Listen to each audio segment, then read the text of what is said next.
लेकिन एक नया एक्सप्लेनेशन जो आप यहाँ दे रहे हैं कि जूनियर बीजेपी कार्यकर्ताओं ने वोट नहीं दिया है क्योंकि वो बीजेपी से नाराज चल रहे हैं, लेकिन जनता जो है वो उनसे खुश नजर आ रही है। ये कैसे होता है, इसको तो काउंटर गौरव भाटिया ही करेंगे। लेकिन ये अगली सीट, ये देखिए, Bhavnagar east, Bhavnagar west BJP आगे चल रही है, खंभात के आणंद में बीजेपी आगे चल रही है, लेकिन बोरसाट आणंद का वो इलाका दूध के लिए बहुत मशहूर, आगे चल रही है कांग्रेस, और अंकलाव में भी आणंद में कांग्रेस आगे चल रही है।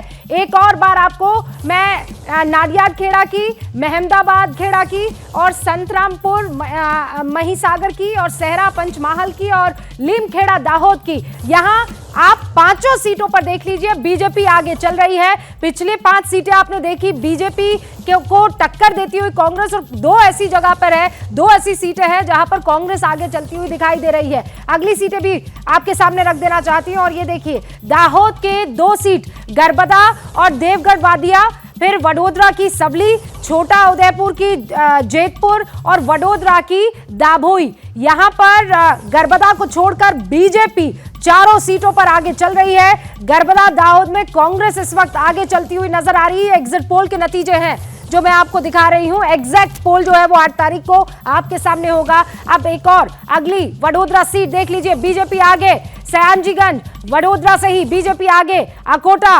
रावपुर, मंजलपुर, ये वडोदरा की सारी सीटें हैं जहां पर बीजेपी आगे चल रही है। सी वोटर का एग्जिट पोल ये बताता है कि यहां बीजेपी बढ़िया स्थिति में इस वक्त नजर आ रही है। अगली 5 सीटें भी आपके सामने रख देती हूं और उसके बाद इस डिस्कशन को आगे ले जाऊंगी। वगरा भरूच की, अंकलेश्वर, सूरत का मंगरोल, सूरत का ही मांडवी, वहां पर देखिए कांग्रेस आगे चल रही है। सूरत ईस्ट से बीजेपी आगे चल रही है। मंगरोल में सूरत का ही वो आगे एग्जिट पोल में दिख रही है। चल रही से मेरे मतलब यह है कि वो जो ट्रैकर हमारा यहां लगा हुआ है वो एग्जिट पोल में बता रहा है कि ये आगे चलती हुई नजर आ रही है इस वक्त। एग्जिट पोल के नतीजे, कंफ्यूज मत हो जाइएगा, ये एग्जिट पोल के आंकड़े आपको दिखा रही हूं। जो एग्जैक्ट पोल है, जो रियल फिगर है, वो 8 तारीख को यहां पर पहुंचने वाला है। खालिद, इन तमाम सीटों का विश्लेषण कैसे करेंगे आप? देखिए, इन तमाम सीटों का मैं जो कहना चाहूँगा वो ये है कि इसमें सिर्फ जो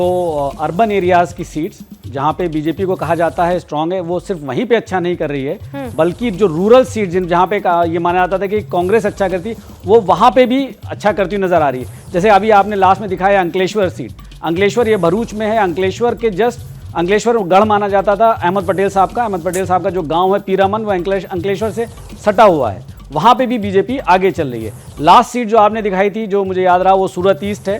सूरत ईस्ट वो सीट है जहाँ पे मुस्लिम आबादी अच्छी खासी मानी जाती है, और सूरत ईस्ट के वो काफ़ी कंट्रोवर्सी भी हुई थी, जिसमें आम आदमी पार्टी ने कहा था कि हमारे कैंडिडेट को वो ज़बरदस्ती उससे नॉमिनेशन वापस कराया गया। तो हाँ। सिर्फ बीजेपी जो है इस चुनाव में आम आदमी पार्टी की वजह से, भले ही कांग्रेस ने अपना 31% वोट शेयर बना के रखा है जिसमें ठीक ठाक ग्रामीण इलाकों से, लेकिन जो 10-11% का जो खिसका उसकी वजह से बीजेपी को जो अर्बन एरियाज जो पहले से उसके स्ट्रांग वोट थे वहाँ अच्छा कर रही है, बल्कि जो रूरल एरियाज में भी अच्छा करती हुई नजर आ रही है। कांग्रेस के जो प्रवक्ता अभी कह रहे थे कि सौराष्ट्र में साहब पिछली बार आपने काफ़ी अच्छा किया था, आपकी बीजेपी से ज़्यादा सीटें आई थी। उसका एक बहुत बड़ा रीज़न ये था कि सौराष्ट्र में पाटीदार आंदोलन चल रहा था। अब ना वो आंदोलन है, और आंदोलन के जो चेहरे थे वो भी अब बीजेपी से लड़ रहे हैं, ठीक है। और पिछले 5 साल में 2017 के बाद इस इलाके में आपका कोई भी आपका मतलब कांग्रेस पार्टी का कोई भी टॉप लीडर उनके कंसर्न्स को एड्रेस करने के लिए नहीं गया। पिछले 1 साल में राहुल गांधी ने कितनी बार गुजरात की यात्राएं की हैं ये आप बता देंगे? मात्र 3 बार हो गए। पूरे चुनाव में राहुल गांधी सिर्फ 1 दिन के लिए प्रचार करने के लिए वहां पे गए, जबकि 10 दिन प्रधानमंत्री मोदी ने किया, 12 दिन अमित शाह ने किया, 13 दिन प्रचार लगातार जो है चुनाव प्रचार अरविंद केजरीवाल जी ने किया। तो देखिए, ये सियासत का मामला ये है कि it's all about being relevant in the eyes of people. आप रेलेवेंट तभी बने रहेंगे जब आप ग्राउंड पे मौजूदगी रहेगी। और कन्वर्जन आपके इमोशंस का, आपके मुद्दों का, आपके होमवर्क का, आपके हार्डवर्क का कितना हो पाता है वोटों में, इस पर सब कुछ निर्भर करता है। और वो होता हुआ अजय जी यहाँ पर दिखाई नहीं दे रहा है। आप भारी नुकसान में है, इस बात को मान लीजिए। लेकिन जो आपने आरोप लगाया गौरव भाटिया, उसका जवाब देना चाहते हैं। गौरव भाटिया, सुना आपने, नुकसान आपको इसलिए हुआ है क्योंकि आपके अपने जूनियर कार्यकर्ताओं ने आपको वोट नहीं किया।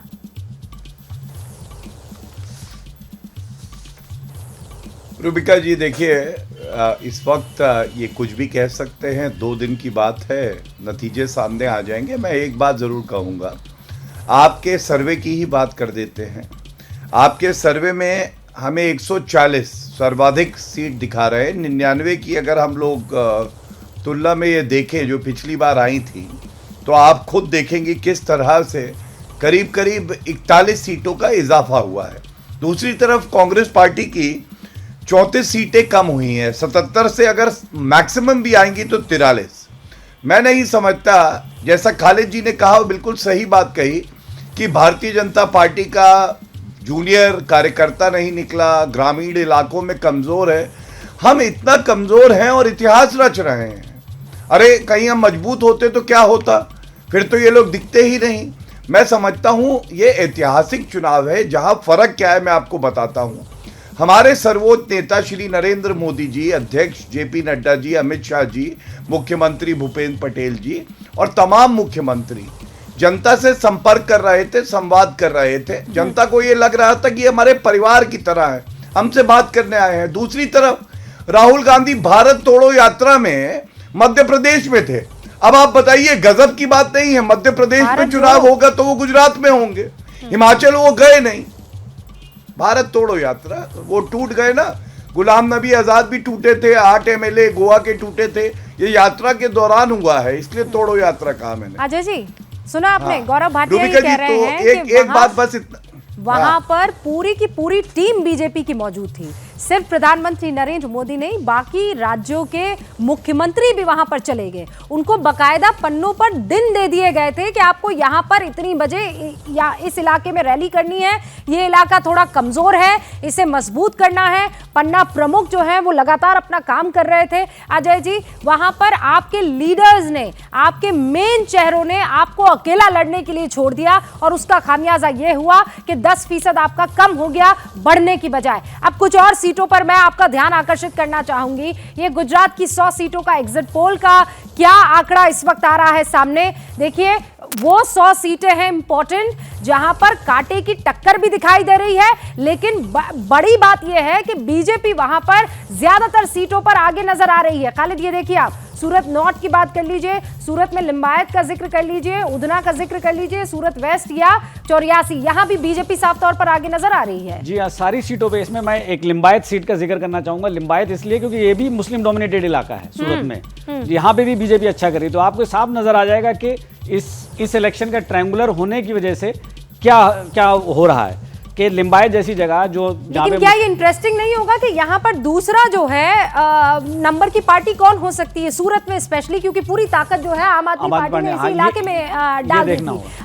अगली सीटों पर आप नजर डालिए। जलालपुर को देख लिए, नवसारी की है, और मेन नवसारी को देख लीजिए, यहाँ भी बीजेपी आगे चल रही है। डांग, गणदेवी और वांसदा आगे बीजेपी जो है दिखाई दे रही है एग्जिट पोल में। लेकिन वंसदा, नवसारी में कांग्रेस जो है वो आगे दिख रही है एग्जिट पोल में। वलसाड में बीजेपी आगे दिख रही है, पर्दी वलसाड में बीजेपी, वलसाड के ही कपरादा में आगे बीजेपी दिख रही है, अंबर गांव में बीजेपी आगे दिख रही है। लेकिन वंसदा, नवसारी जिसका अभी हमने जिक्र किया था, वहां पर कांग्रेस इस वक्त आगे दिख रही है। खालिद जी हाँ, जी हाँ। तो इसमें हमारे एग्जिट पोल के हिसाब से तो वंसदा में तो आगे है, नवसारी में, बाकी सब जगह पे बीजेपी आगे है। और ये सारी ऐसी सीट्स नहीं है जो प्योरली अर्बन सीट जहां पे कहा जाता है कि बीजेपी का स्ट्रांग होल्ड्स है। तो ये काफ़ी सारी सीट्स जो अभी आपने पूरी दिखाई, इनसे पहले दिखाई, वो हैं जहाँ पे रूरल एरियाज हैं, जहाँ पे जो हार्डकोर जो बीजेपी का वोटर जिसको कहा जाता है, कोर वोटर, सिर्फ वही नहीं है, कांग्रेस के वोटर्स वहाँ पे जो है उसमें भी बीजेपी की ही सीटें ज्यादा आगे हैं। हम कुछ देर के लिए रुक रहे हैं। ये तो 100 सीटें थी जिनका हमने, लगभग 100 सीटें जिनका हमने जिक्र कर लिया। जैसे ही घड़ी का काटा दोपहर 2:30 पे आए,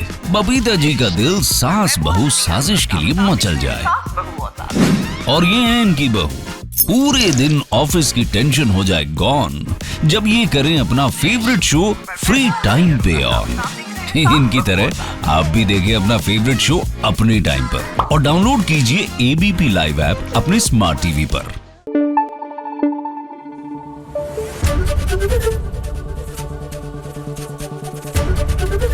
एबीपी न्यूज आपको रखे आगे।